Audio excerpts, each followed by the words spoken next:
خبر شامل کرتے ہیں ساہیوال سے۔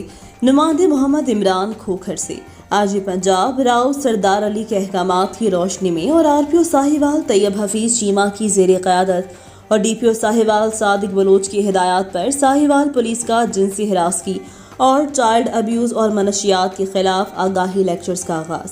SHO تھانہ Ghalla Mandi Mudassar Ghaffar incharge media cell PRO to DPO Sahiwal Muhammad Saleem Asim نے جامع رشیدیہ مدرسہ علاقہ تھانہ غلہ منڈی میں زیر تعلیم طلباء کو جنسی ہراسگی، چائلڈ ابیوز اور منشیات کے خلاف آگاہی لیکچر دیا۔ لیکچرز کا مقصد طلباء کو معاشرے کا مفید فرد بنانے اور منشیات کے خلاف جہاد میں پولیس کا ساتھ دینا تھا۔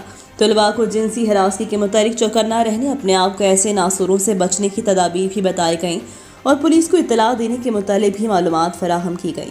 مدرسے کے منتظمین اور اساتذہ نے ساہیوال پولیس کی اس کاوش کو سراہا۔ مزید خبروں سے باخبر رہنے کے لیے وزٹ کریں ہماری ویب سائٹ treatnews.pk۔